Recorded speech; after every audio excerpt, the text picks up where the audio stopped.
Muy buenas tardes a todos, espero que se encuentren bien. El tema de hoy es sobre los programas de control de enfermedades transmitidas por vectores. Vamos a dar un especial énfasis al tema de malaria. Entonces vamos a comenzar con la definición de salud pública. Salud pública es una disciplina que no se encarga de los aspectos individuales, sino que va en busca de la protección de la salud a nivel poblacional. Entonces, a través de que realiza esta búsqueda de la protección de la salud, a través de diferentes estrategias que promocionen los estilos de vida saludable. Dentro de esas estrategias pueden haber campañas de educación y la misma investigación hace parte de la salud pública. Entonces, esto no lo hace una sola persona, esto es un equipo interdisciplinario donde participan diferentes profesionales como biólogos, enfermeros. Las enfermeras juegan un papel muy importante, enfermeros juegan un papel muy importante aquí, sociólogos, estadistas, veterinarios y otros profesionales de otras áreas. Y por supuesto también médicos. Entonces, vamos a entrar un poco más en cómo la salud pública aborda diferentes problemas, específicamente el problema de las enfermedades transmitidas por vectores. Entonces, resulta que nosotros tenemos que aclarar este concepto, el concepto de las enfermedades transmitidas por vectores o también llamadas en la literatura también lo pueden encontrar como enfermedades metaxénicas, son de suma importancia para la salud pública. ¿Por qué? Porque son enfermedades que se propagan por organismos como por ejemplo insectos o caracoles que pueden afectar de manera significativa a diferentes poblaciones. Y pues lo que van a transmitir son diferentes patógenos como virus, parásitos y bacterias. Esto va a generar una alta carga de mortalidad en las poblaciones, no solamente en la persona, en su familia, sino también la población, que va a generar altos costos y sobrecargas del sistema de salud. Por eso estas enfermedades transmitidas por vectores son de interés en salud pública. Aquí vamos a mostrarles las principales enfermedades transmitidas por vectores. Tenemos la leishmaniasis, que es transmitida por los flebotomos. Tenemos la filariasis linfática, transmitida por el culex. Tenemos Zika, dengue, chikungunya, que comparten un mismo vector, que en este caso es el Aedes. Bueno, ustedes ya saben, Anófeles, el mosquito que transmite la malaria. Triatominos, que pueden transmitir la enfermedad de Chagas, bastante común, específicamente Chagas oral aquí en Caracas. Esquistosomiasis, que también es producida por algunos caracoles como vectores. Aquí quiero mostrarles que este es un problema que es abordado por entidades como la Organización Panamericana de la Salud, y de hecho esto que ustedes ven a mano derecha de la presentación son unas guías que buscan el control y dar los diferentes lineamientos para trabajar y abordar el tema de las enfermedades transmitidas por vectores, no solamente desde el punto de vista del control, sino también desde el punto de vista ético, porque digamos que para los estudios de investigación y para todas las estrategias de control, pues se necesita que se respete el bienestar de las personas involucradas desde el punto de vista ético. Ok, entonces vamos a entrar un poquito para que ustedes se pongan en contexto de el impacto que genera las enfermedades transmitidas por vectores en Venezuela. Aquí tenemos una publicación bastante popular, bastante famosa y muy citada a nivel mundial, que denota lo que ocurrió o lo que viene ocurriendo en los últimos años en Venezuela. Es una publicación de la revista Lancet Infectious Disease. Todos los que ustedes ven allí, en su mayoría son venezolanos. Ellos aquí plasman, es un artículo súper interesante de leer, cómo esta crisis que tiene atravesando el país en los últimos años genera o tiene una implicación no solamente a nivel de la población venezolana, sino que incluso a nivel de los diferentes países fronterizos.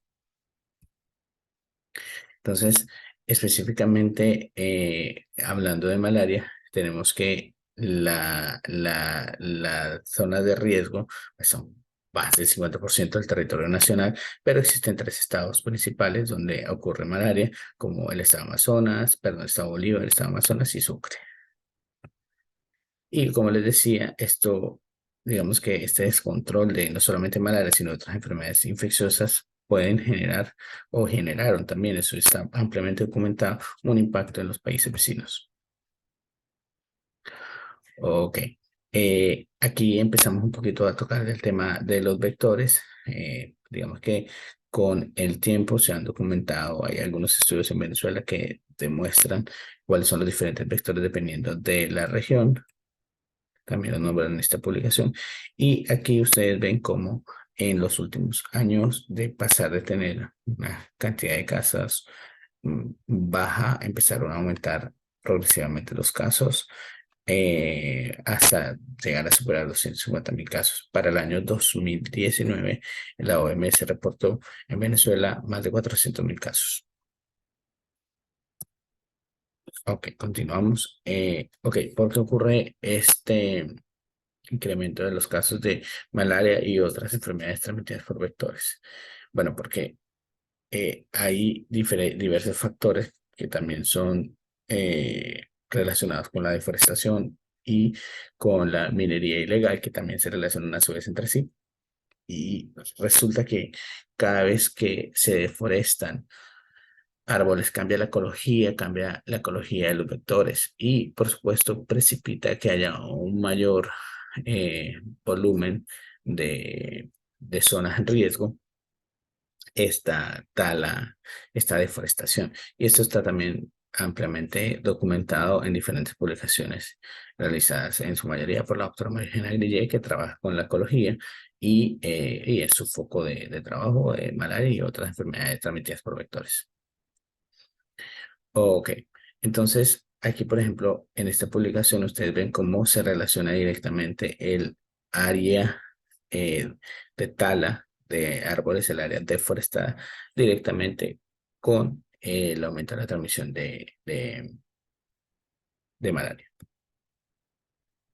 Miren cómo ha cambiado las zonas rojas, hay más casos de malaria o la incidencia es mayor y ustedes ven cómo a través de los años se va colocando un poco más roja las zonas.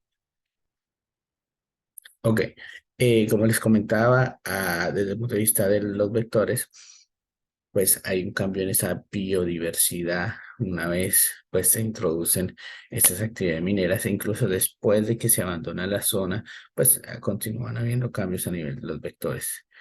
Hay diferentes publicaciones en Venezuela que nos han permitido conocer los vectores que participan en la transmisión específicamente de malaria. Aquí tenemos publicaciones donde también la minería ilegal como tal tiene una relación importante con la malaria y con el incremento de casos. Y aquí pues nosotros hemos tenido la oportunidad de participar en publicaciones que muestran quién es esa población que está en riesgo. Y la población que está en riesgo básicamente son esas personas que trabajan en minería, más o menos un 40-50% de la malaria en el estado Bolívar está relacionado con la minería, son personas jóvenes y, eh, y bueno, digamos que es un factor de riesgo ser joven y ser minero para poder tener malaria. La malaria no es solamente un problema que va para las personas jóvenes, hombres, sino que también pues hay un importante impacto en las mujeres embarazadas. Este es un estudio que se publicó recientemente donde en Ciudad Bolívar se documentaron 52 embarazadas que la mayoría tenían plasmodium vivax, algunas participaron y se esperaba que pues por ser vivas tuvieran un comportamiento leve. Sin embargo, la sorpresa del estudio fue que se documentaron una importante cantidad de complicaciones materno-fetales. Y aquí tenemos, por ejemplo, parto pretérmino, oligohidramnios, aborto, preeclampsia, infección del tracto urinario. Y digamos que este es un tema bastante controversial, eh, abandonado por los diferentes programas, que con esta publicación quisimos pues, hacer un llamado de atención para que se abordara un poco más el problema del embarazo, de malaria en el embarazo. Estos son otros estudios cuando hubo un incremento muy marcado de los casos, empieza a haber una mayor transmisión y esa mayor transmisión lleva a cambios a nivel genético del parásito. Aquí nosotros documentamos, gracias a Dios, no encontramos ningún gen, una mutación asociada al gen de Plasmodium falciparum 13, que es un gen que se ha visto relacionado con la resistencia a la artemisina. Sin embargo, sí hay algunos cambios en las poblaciones de parásitos que fueron documentados en esta publicación.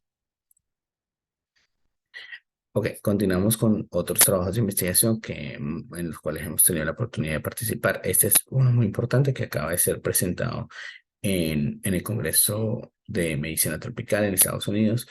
Aquí nosotros lo que hicimos fue un estudio de conocimientos, actitudes y prácticas que pretendía o que pretende, porque todavía estamos analizando alguna información, comprender cómo es esa dinámica en los diferentes estados donde más malaria tenemos, que recuerden que les nombré Estado Bolívar, Amazonas y Sucre, que nosotros quisimos encontrar acá, queríamos entender como que esos factores sociales y esos factores relacionados con el conocimiento, las actitudes y las prácticas para poder diseñar y orientar las estrategias de control. Y aquí ya empezamos a tocar un tema, un poco el tema, básicamente la charla, la profundidad de la charla que busca que ustedes entiendan que existen programas de control y que este tipo de investigaciones permite que haya una adecuada orientación a los programas de investigación de control. O sea, esta información es valiosa para quien está escribiendo las estrategias. Entonces, aquí les voy a resumir lo que nosotros encontramos. Encontramos, al final, logramos que más de 700 personas en 3 estados diferentes diligenciaran la encuesta. Desde el punto de vista sociodemográfico, no hubo diferencias en las personas que eran procedentes o cuya zona probable de infección era Amazonas, Bolívar y Sucre. Tenían, digamos, que la misma edad, tenían, que era más o menos una media de 30 años, tenía en cuanto a la distribución de género era similar y empezamos a ver diferencias en cuanto al parásito porque todos estos pacientes habían sido diagnosticados con malaria. Entonces, encontramos un poco más de Plasmodium falciparum en Amazonas. También encontramos que, por supuesto, había más indígenas en Amazonas. Otra diferencia en cuanto a la parte sociodemográfica fue que, pues, por supuesto, Bolívar tenía más actividades mineras, a diferencia de Sucre, cuyas actividades eran diferentes. Por ejemplo, la ocupación principal eran amas de casa en Sucre y personas con trabajos independientes o que tenían un jefe. En cuanto al tipo de casa, ya en la parte demográfica, vimos que tenían más, por supuesto, campamentos mineros en el estado de Bolívar y la transmisión en Sucre era un poco más en zonas de construcciones de ladrillo, tipo urbano, periurbano. En general, los conocimientos de las personas sobre la transmisión de la malaria y sobre los síntomas de malaria son muy adecuados en cuanto sobre el conocimiento sobre la gota gruesa. El problema que identificamos principalmente, vamos a agrandar acá un poco para que ustedes puedan ver. Quiero mostrarles aquí. Ok. Lo que vimos fue un importante desconocimiento sobre las medidas de prevención. Por lo menos ellos no identifican que existen métodos de prevención como los mismos mosquiteros, fumigar, utilizar repelente. Y fuera de la casa, pues limpiar, evitar aguas estancadas entre los 3 estados. Hubo diferencias entre los 3 estados, había unos que conocían uno, había otros que conocían otro. Digamos que el objetivo era poder definir qué era lo que sabía cada uno de los estados o las personas que se habían infectado en ese estado más específicamente, porque esto nos ayuda a orientar los programas de educación, porque si yo sé que aquí conocen el mosquitero, pero de repente, por ejemplo, vamos a ver específicamente uno, el mosquitero fue ampliamente reconocido en Amazonas, entonces tal vez las estrategias de educación en Amazonas no deberían estar tan enfocadas en explicarles sobre el mosquitero, pero sí en Bolívar y Sucre. Ok, entonces digamos que esto es importante, un importante conocimiento que se aporta para el diseño de programas de control. Ok, también tenemos aquí que encontramos de manera resaltante que un porcentaje importante de los pacientes termina pagando por los antimaláricos, a pesar de que, en teoría, debería haber un acceso gratis a ellos, un acceso sin necesidad de pagar.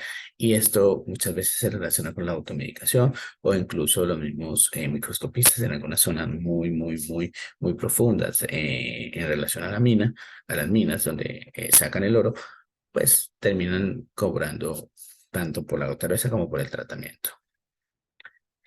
Ok, en cuanto a las prácticas, lo que mostramos ahorita previamente era la parte del conocimiento, la parte de los conocimientos, y ahora estas son las prácticas.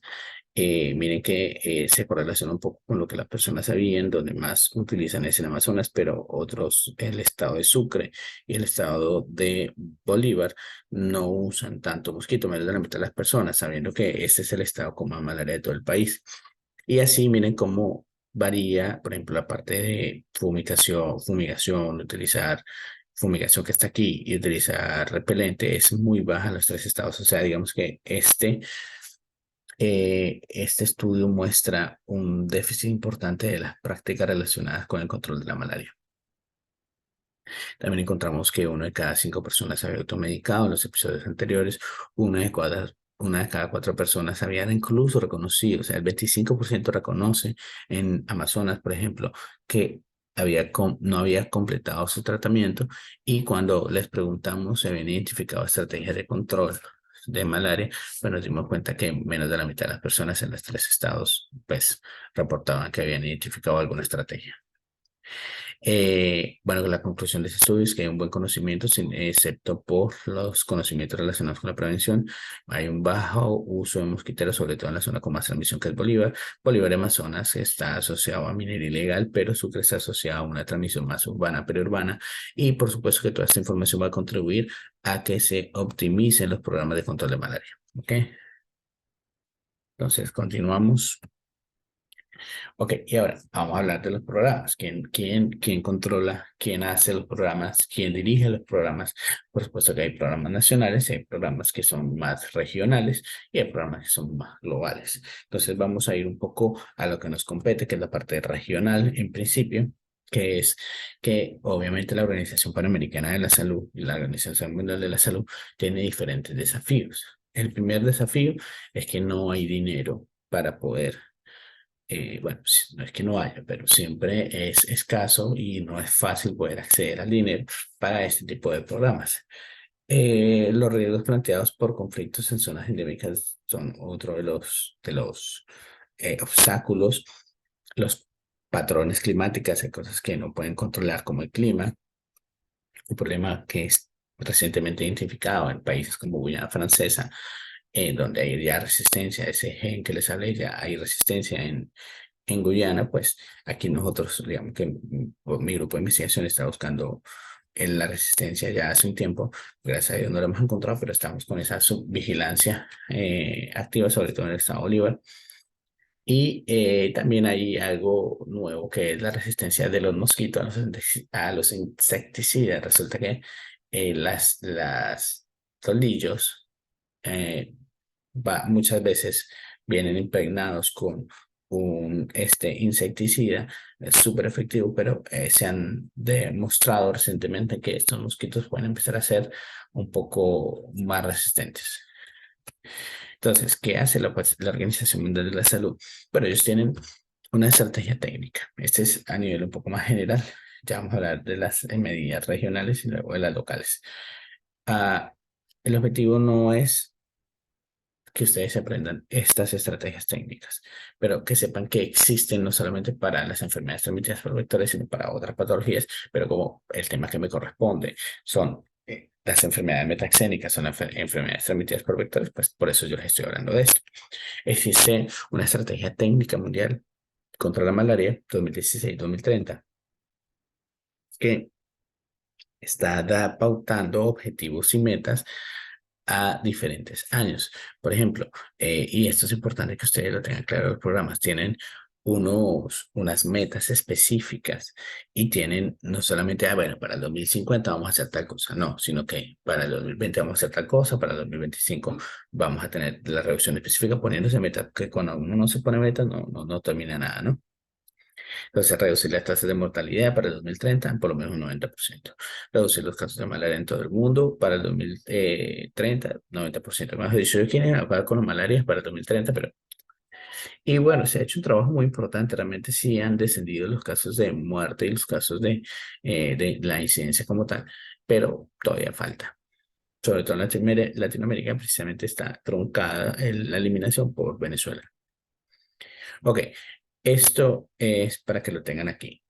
Aquí vamos a pasar un poco a no solamente hablar de malaria, sino que sepan que por supuesto que existen otras enfermedades transmitidas por vectores que nombramos previamente y vamos a hablar un poco sobre chikungunya y Zika. Esto es porque los síndromes febriles agudos en un contexto de la vida real pues es difícil a veces saber, bueno, si no es malaria, entonces, ¿qué es? Chikungunya, Zika, no tengo pruebas, es muy difícil, pero ustedes tienen que saber que existen y que por supuesto que tiene que haber estrategias y programas para el control de los vectores que transmiten tanto Zika como chikungunya. Pero la mayoría de las veces como que los programas que enfermedades transmitidas por vectores logran encajar todas las patologías. De ahí la importancia de conocer todas estas cosas. Por ejemplo, nosotros hicimos un estudio hace más o menos un par de años, bueno, realmente sí, hace un par de años, donde demostramos que hay co-circulación de diferentes patógenos en las zonas de malaria. Esos son 161 pacientes del estado Bolívar que mostraron serologías positivas tanto para dengue como chikungunya. Nosotros ahorita estamos buscando un siguiente estudio donde queremos ver precisamente las causas de los síndromes febriles, pero ya no solamente desde el punto de vista serológico que nos denota que hay circulación, claro, obviando todo esto de las regiones cruzadas, pero es probable que podamos hacer estudios un poco más con herramientas moleculares. Ahora, tenemos entonces un problema, un panorama con diferentes enfermedades transmitidas por vectores. ¿Qué hace la OPS para controlar esto? Ya vamos a hablar un poquito más a nivel regional. La estrategia global la hablamos, ahora vamos a hablar la estrategia regional. La Organización Panamericana de la Salud tiene un plan o viene implementando un plan que se llama Plan de Acción sobre Entomología y Control de Vectores 2018-2023. ¿Qué busca? Él busca reducir la propagación de las enfermedades transmitidas por vectores o enfermedades metancélicas. Yo prefiero que la llamemos enfermedades transmitidas por vectores. Las actividades del plan de acción están destinadas a respaldar las líneas estrategias de acción para lograr el cumplimiento de las metas. Recuerden que siempre hay metas. Y pues está como alineada a ese programa global que les hablé previamente. Entonces, maneja cinco aspectos fundamentales: la dimensión de integración a varios niveles, el gobierno y comunidad, programas y sistema de control de vectores, herramientas e intervenciones, fuerza laboral y capacitación. Aquí la cosa se torna un poquito más aburrida. ¿Por qué? Porque es bastante amplio. Si ustedes van a revisar este documento, tiene muchísimas hojas. Y nuevamente les repito, yo soy de los que piensa que los temas, hay ciertos temas que como médicos deberíamos dominar y manejar, y hay otros temas que cuando ya hacemos una especialidad en salud pública, somos epidemiólogos y nos vamos a dedicar precisamente a los programas de control, pues ya tenemos que profundizar. Y a mí lo que me interesa es que ustedes conozcan que existen planes, programas y estrategias globales, regionales y locales que buscan el control de las enfermedades vectoriales. Entonces, plan de acción sobre entomología, todo esto ustedes lo pueden buscar en la página de la Organización Panamericana de la Salud. Tenemos un plan de acción que va, ustedes le dan clic allí, pum, les sale todo un montón de hojas. Yo aquí les voy a resumir básicamente qué es lo que ellos quieren. Básicamente, fortalecer la capacidad regional y nacional de prevención y control de los vectores, por supuesto, como el título lo dice, y reducir la propagación de las enfermedades transmitidas por vectores. Miren que aquí, al trabajar diferentes vectores, pues estamos de una vez involucrando diferentes patologías, no solamente malaria, sino también dengue, chikungunya, Zika, que es básicamente la siguiente diapositiva. Entonces, ¿cuál es el foco? Bueno, todos los vectores de los arbovirus, que incluye chikungunya, dengue, fiebre amarilla y zika, malaria y algunas enfermedades infecciosas desatendidas como la enfermedad de Chagas, leishmaniasis, filariasis linfática, oncocercosis, esquistosomiasis, mediante estrategias integradas e innovadoras, con el empleo de intervenciones eficaces, sostenibles, de bajo costo y fundamentadas en la evidencia, así como de las mejores prácticas para el control de vectores. Esto es muy bonito como lo escriben ellos, y bueno, así tiene que ser, pero al final poder llevar esto a la práctica requiere un esfuerzo y una organización muy amplia, que es la que ellos proponen. Por ejemplo, el programa. ¿Qué es lo que el programa busca, este que estamos hablando? Ellos buscan que los países de la región de las Américas se comprometan a apoyar el plan. Ok, entonces ahí tiene ya un reto de negociar, pues, o a lograr entrar a los diferentes gobiernos de la región, y eso lo van a hacer a través de las organizaciones sanitarias de cada institución. Y digamos que esa negociación hace parte del programa. Y las dimensiones que ellos van a abordar, como les comenté previamente, por ejemplo, la integración de varios niveles, fortalecer la actuación interprogramática, por ejemplo, ambiental, enfermedades infecciosas, entomología. Es decir, en cada uno de los gobiernos buscar cómo la parte de vectores, la parte de enfermedades infecciosas, la parte de salud pública, todo eso se une y se integra. ¿Ok? Ese es el punto uno del programa. Punto dos, gobierno y comunidad. Involucrar y movilizar los gobiernos y las comunidades regionales, incluidos los servicios de salud locales, para que haya un compromiso sostenible con la entomología. Básicamente en esta parte 2 del programa, ellos lo que quieren es que el gobierno y la comunidad se unan para poder trabajar hacia un mismo objetivo.